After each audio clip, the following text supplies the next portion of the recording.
हा बोल ईशा. हॅलो. अरे काय चाललंय तुझं? तू मोठ्या बाबांना फोन केला होतास? हो. आणि काय बोललास तू त्यांच्याशी? ते लग्नाची तारीख पुढे करायची म्हणतायत. मी असं काहीच नाही बोललोय त्यांच्याशी. त्यांनीच तो विषय काढला. मी फक्त म्हटलं की मला धनाला भेटायला जावं लागतंय. ओ मारे, तू मला का नाही सांगितलंस तू त्यांना फोन करणार आहेस म्हणून? ते खूप हुशार आहेत. त्यांना लगेच कळतं रे काही गोंधळ असेल तर. आणि मला प्रत्येक वेळेला असं सारखं सारखं नाही सुचत आहे त्या वेळेला बोलताना. ईशा यार, मला ना कंटाळा आलाय हे सगळं खोटं बोलण्यात. आता प्रत्येक वेळेला आपण वागतोय ते बरोबर वागतोय की नाही, नाही आपण वागतोय ते चुकीचंच वागतोय याचं गिल्ट घेऊन जगण्याचा मला कंटाळा आलाय. मी परवा मोठ्या बाबांना भेटतोय आणि त्यांना सगळं खरं सांगून टाकणार आहे मी, बस. आणि दुसरी गोष्ट, तू धनावहिनींच्या घरी जाणार आहेस गावाला? हो. ओ मारे, तू या गोष्टी माझ्याशी का बोलत नाहीस?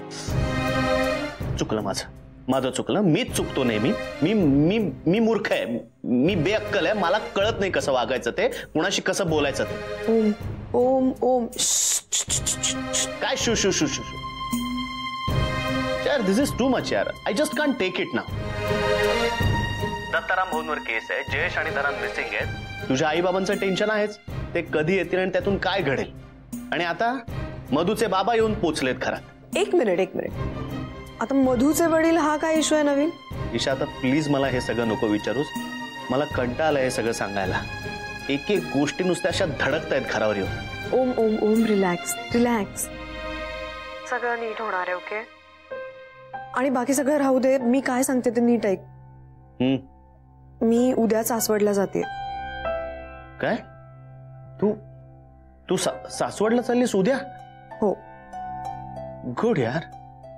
Congrats Isha, congrats. हे तू मला न सांगता ठरवलंस. मस्त. वाव.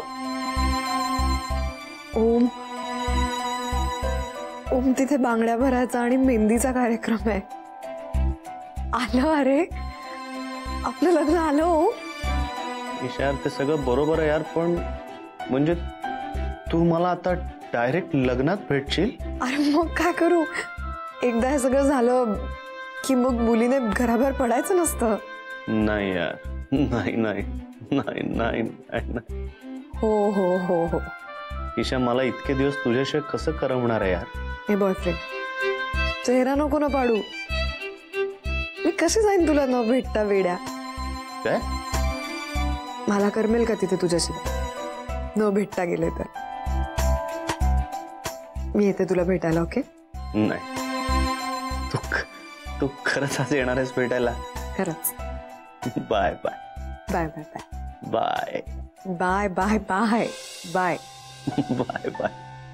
बाय. ठेव आता. बाय.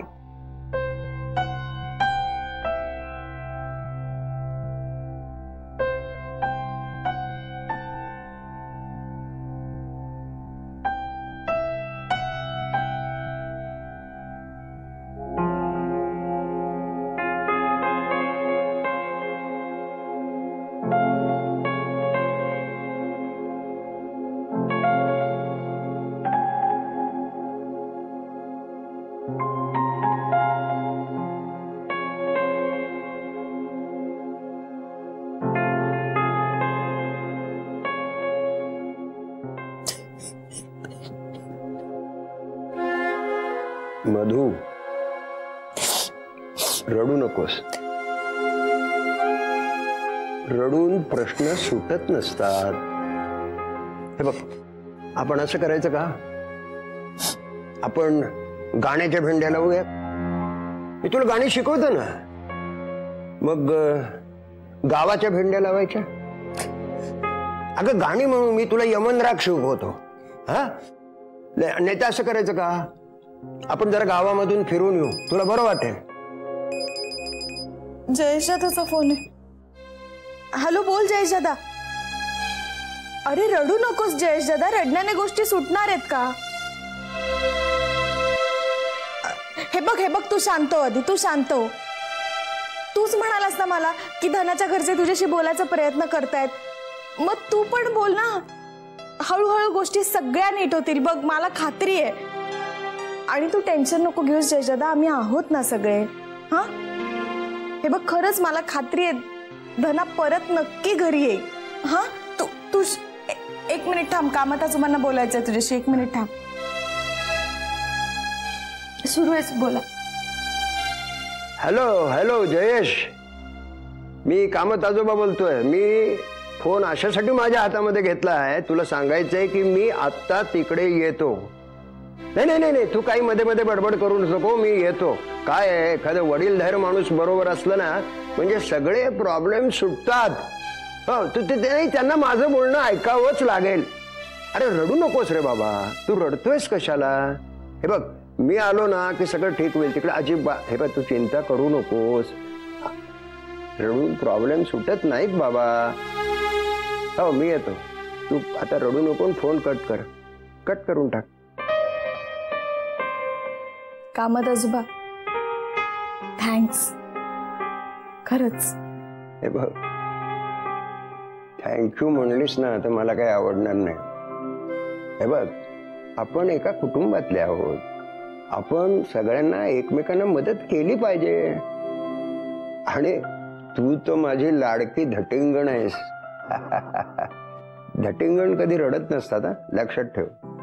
एक सांगू तुम्हाला कामत आजोबा, माझ्या ना एक गोष्ट लक्षात आली आहे. आपण दुसऱ्यांना मदत केली ना की आपल्याला बरं वाटतं. म्हणजे बघा ना, तुम्ही मला समजावत होतात तेव्हा नाही मला बरं वाटलं, पण मी जेव्हा जयेश दादाला समजावलं तेव्हा मला बरं वाटलं. अगं असंच असतं. स्वतःच्या दुःखातून स्वतःची सुटका करून घ्यायची असेल ना तर दुसऱ्याला मदत करायची. ओमनी दुसरं काय केलं मला सांग? तो अतीव तीव्र दुःखात होता ना, म्हणून त्यांनी आपल्या सगळ्यांना गोळा केलं ना. अगं, दुसऱ्याला निरपेक्ष मदत करणं हे किती सुंदर असतं, तुला माहिती आहे का? तुला दिबा मोकाशी माहिती आहे? उत्तम कथाकार होते. त्यांची एक अशीच अप्रतिम कथा आहे, आता आमोद सुनासी आले. त्याच्यामध्ये काय आहे, त्या माळकऱ्याचा पोरगा पुरामध्ये वाहून जातो. हा सैरभैर होतो, त्याचं लक्ष कशात लागत नाही ग.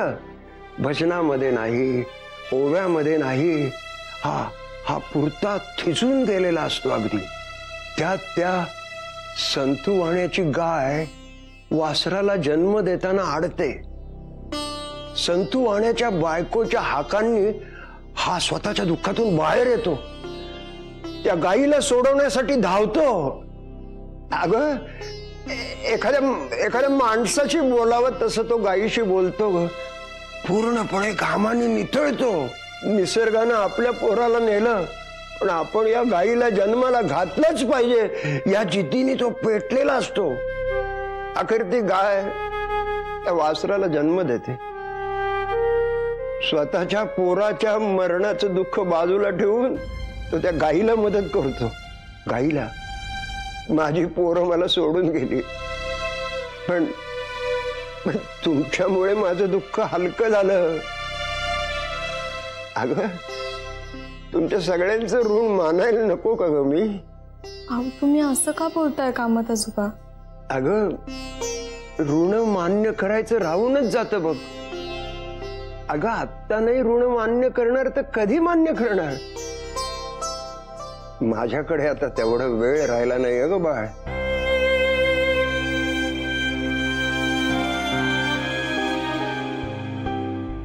एक सांगू पोरी, तुझ्या बापावरचा तुझा राग आता जर शांत झाला असेल ना, तर एकदा त्यांना जाऊन भेट कधीतरी. नक्की.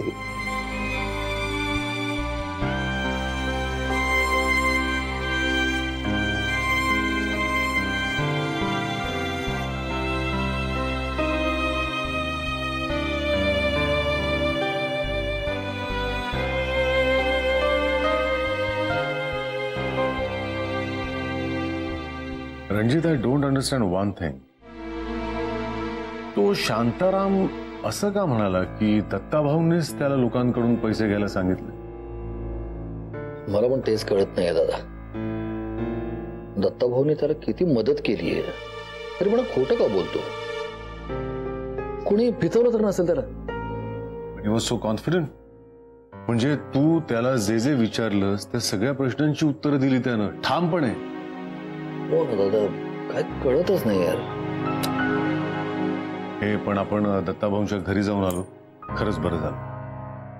हो अरे, म्हणजे त्यांच्या आईची तब्येत एवढी नाजूक आहे ते तरी लक्षात आलं आपल्या. ते स्वतःच्या तोंडाने कधी सांगतच नाही रे स्वतःबद्दल. रणजित, मला असं वाटतंय कदाचित आईच्या ऑपरेशन करता पैसे मिळावेत म्हणून शांतारामनं फ्रॉड केला असेल. दादा, तू फारच चांगल्या दृष्टीने लोकांच्याकडे बघायला लागलायस आता.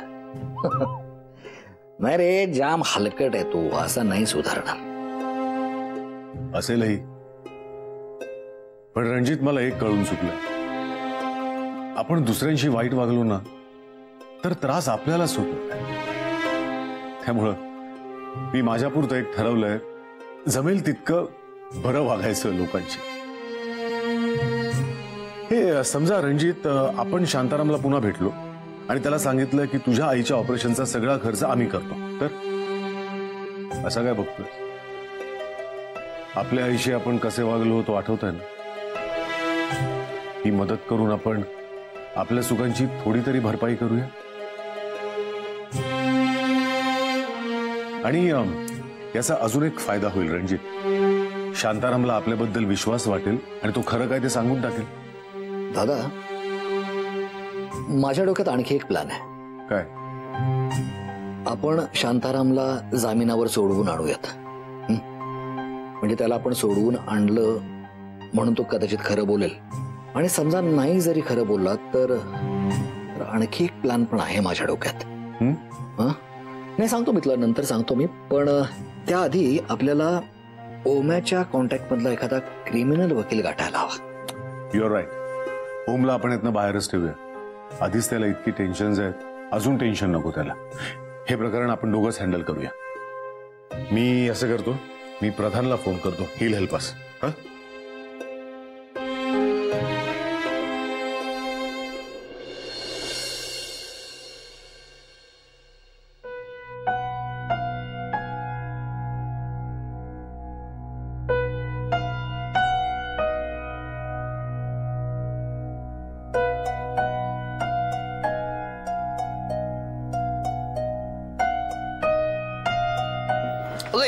अगं सांग तरी मला, काय बावट. थँक्यू. हाय हाय. हाय ग. ए काय बावटपणा झालं? ए काय करतोयस तू? काम करतोय. अगं हे काम करू दे ना मला. मी इथे का आलीये? तू काय करत बसलायस? का आलीस? आठव आठव. सांग ना यार. वैतागू नकोस हा उगाचच. मी तुला सांगितलं होतं मी तुला भेटायला येणार. हा मग शेवटचं भेटायला. शेवटचं म्हणजे? शेवटचं म्हणजे लग्नाआधी शेवटचं ना, माकड. हो, लाईक दॅट. ऐक ना, ऐक ना, ऐक ना. बोल ना. ऐक ना, ऐक ना. बोल ना. थांब ना, ऐक ना. पण बोल ना तू. माझे पाय थांबत नाहीत सुरू झाले. हो का? नाही नाही. हो का? तुझे पाय थांबत नाहीत का? अरे ए अरे थांबवतो नको ना. थांबवतो. आता काय करशील? असे मला थांबवता येतात तुझे पाय. ए मस्त. पण तू लग्न आधीच माझे पाय धरलेस. ही बेडी आहे, बेडी. लग्नाची बेडी. ऐक ना, मी काय म्हणतो. काय म्हणतोस? आता काहीच दिवसात आपलं लग्न होणार. आपण नवरा बायको होणार. हो. मी तुझी कशी ओळख करून देणार? या आमच्या मिसेस. ही आणि तू हे आमचं मिस्टर.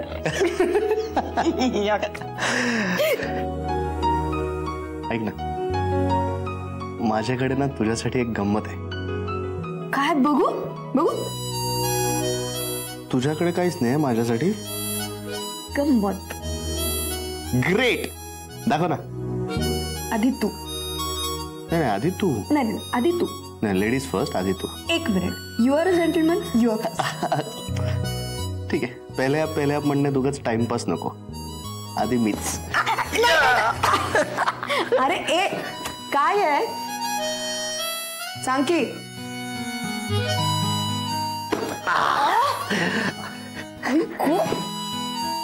घे. काय आहे? वाच. तू वेडी आहेस का? वाच रे. हे नाही नाही, ए वाच ना. हे नको. ए वाच ना प्लीज. ओके.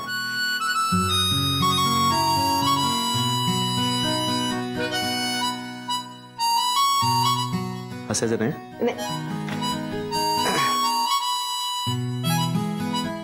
रेडी. संध्याकाळी समुद्रावर गेलो तेव्हा समुद्र दूर होता.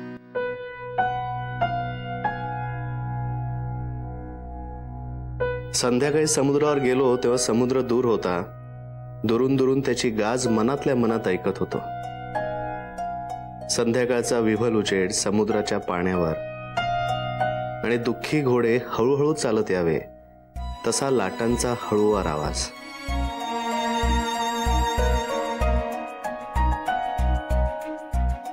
तू ओलसर वाळूचं घर करत होतीस एखाद्या लहान मुलीप्रमाणे. तू ओलसर वाळूचं घर करत होतीस एखाद्या लहान मुलीप्रमाणे. मी काहीच करत नव्हतो, नुसता पाहत होतो समुद्राच्या पलीकडे. तू म्हणालीस हा समुद्र आहे ना, तसा तू वाजत असतोस सतत माझ्या मनात. समुद्र जो दूर होता जवळ कधी आला कळलंच नाही. वाव, हे तू लिहिलंस? वेडी आहेस का? माझं अवांतर वाचन किती वाढलंय हे मला तुला दाखवायचं होतं. थँक्स, मस्त आहे. थँक्यू. आता तू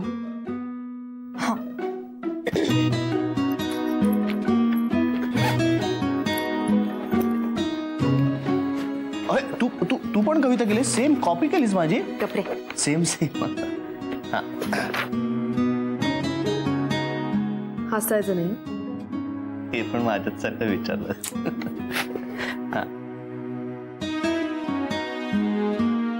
आठवणी सरल्या स्वप्नांच्या घेऊन आले अवचित कोणी. आठवणी सरल्या स्वप्नांच्या घेऊन आले अवचित कोणी. नजरेमध्ये अनोळखी पण तीच जुनी भासली विराणी. उंबरठ्यावर पाऊल माझे अडखळले का उगा कळेना. उंबरठ्यावर पाऊल माझे अडखळले का उगा कळेना. थरथरला प्राजक्त जरासा खूण अंतरी तरी पटेना. रुणझुणले अनुबंध जरासे सरून उरला जरा पुरिया. रुणझुणले अनुबंध जरासे सरून उरला जरा पुरिया. नको नको म्हणताना बिलगे तुझ्या मिठीची साखर माया. नको नको म्हणताना बिलगे तुझ्या मिठीची साखर माया.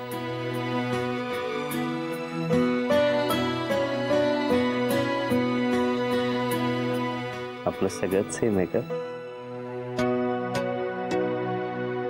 मी सुद्धा तुझ्याकडे कविता लिहिली, तू सुद्धा माझ्याकडे कविता लिहिलीस. एवढंच नाही, तू सुद्धा निळ्या रंगाचे कपडे घातलेस, मी सुद्धा निळ्या रंगाचा कुर्ता घातला. एवढंच नाही, तुझ्या बॉयफ्रेंडला सुद्धा तू शेवटच्यांदा भेटणार आहेस लग्नाआधी आणि माझ्या गर्लफ्रेंडला सुद्धा मी शेवटच्यांदा भेटणार आहे लग्नाआधी. नाही नाही नाही नाही नाही नाही नाही नाही नाही. हो हो.